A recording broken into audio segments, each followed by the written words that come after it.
So as we know, Sakamoto really loves his family. His wife Aoi and their daughter are basically the center of his universe. He left the hitman life to run a simple store with them, proving even legends need grocery runs and chores. But of course, danger doesn't exactly RSVP. In Sakamoto days, there's this shadowy group called the Japanese Association of Assassins, which is basically like the mafia's cooler, deadlier cousin. Inside, it exists the Order, a crew of only the strongest assassins you could imagine. The JAA got greedy and started raising orphans to manufacture future killers.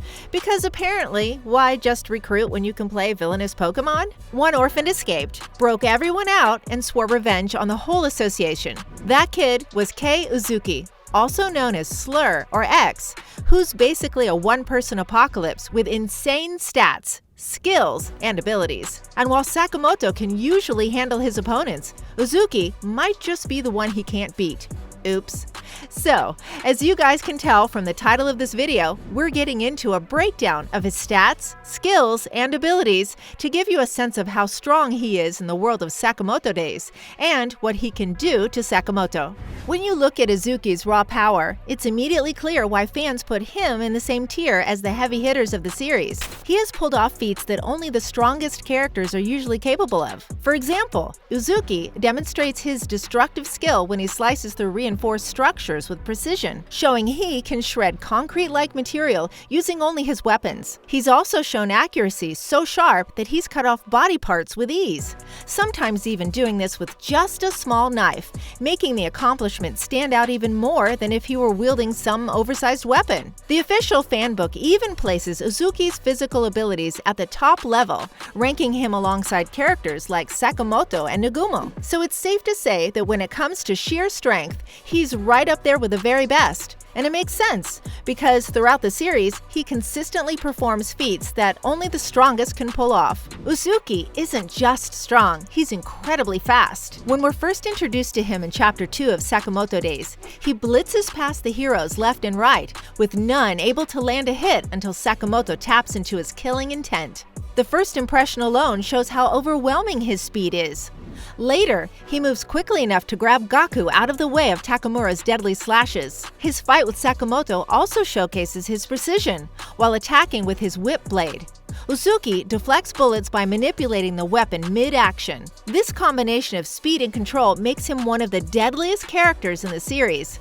Impressively, some of these feats come from a younger Uzuki during flashbacks, hinting that his current abilities have only grown stronger. Strength and speed are great, but what makes Uzuki terrifying is his ability to take punishment and keep fighting. He's been impaled multiple times, slashed by strong opponents, and even thrown through pillars. Yet he always gets back up. That kind of durability puts him on the same level as the most tank-like characters in the story. So even if you manage to hit him, which is already a challenge, chances are he'll just shrug it off and keep fighting. Physical gifts aside, Uzuki's intelligence is one of his most dangerous traits.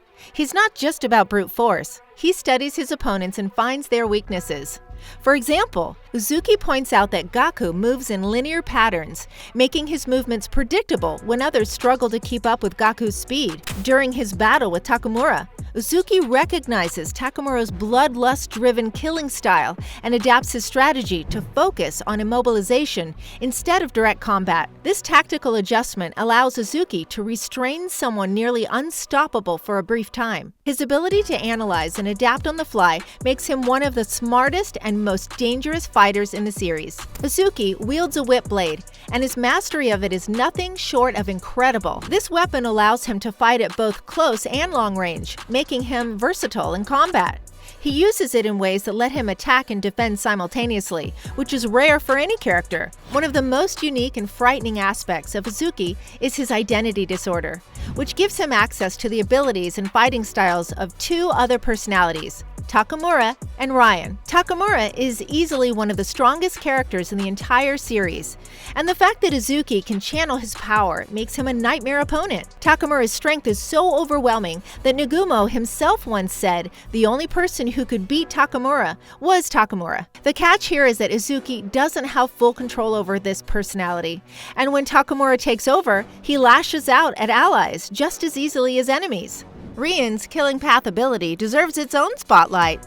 This technique allows her to visualize multiple ways to take out an opponent, essentially giving her a tactical roadmap in combat. She can consider multiple routes at once and pick the most effective one. Uzuki, with access to this ability, gains an almost precognitive edge in battle, the only known way to counter it when Kanaka blinded Ryan with alcohol, temporarily negating her vision. Outside of such rare tricks, the ability is nearly unstoppable.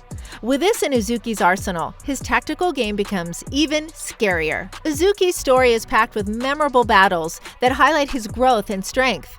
His first big confrontation with Sakamoto and his team demonstrated his ability to blitz opponents and manipulate their emotions, such as when he taunted Sakamoto by threatening his family. Later, his intense fight against Prime Sakamoto revealed that mental state impacts strength. Having just killed Ryan, Uzuki wasn't at his peak, and although Sakamoto ultimately won, Uzuki held his own against one of the strongest fighters in the series. Another major moment occurred during the battle with Takamura, where Uzuki teamed up with fighters like Gaku and Haruma to restrain Takamura. Even though Takamura eventually broke free, this showcased Uzuki's resilience and teamwork. The definitive turning point came when Uzuki copied Takamura's entire personality, took up his sword, and killed him in a decisive blow, cementing Uzuki as a character who can bring down the most powerful figures in the series. At this point, Uzuki is easily one of the most dangerous characters in Sakamoto days. He has the strength, speed, endurance, intelligence,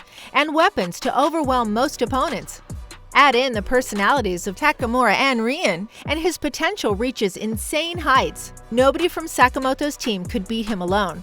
Even if they teamed up, Uzuki has shown he can handle multiple strong opponents at once. The only real question is whether Sakamoto, after his training, can eventually catch up to Uzuki's level. But for now, it's clear that Uzuki stands at the top of the food chain. The scariest part about Uzuki is that his power ceiling hasn't even been reached. If he learns to fully control his personality and potentially combine their abilities, he could become unstoppable.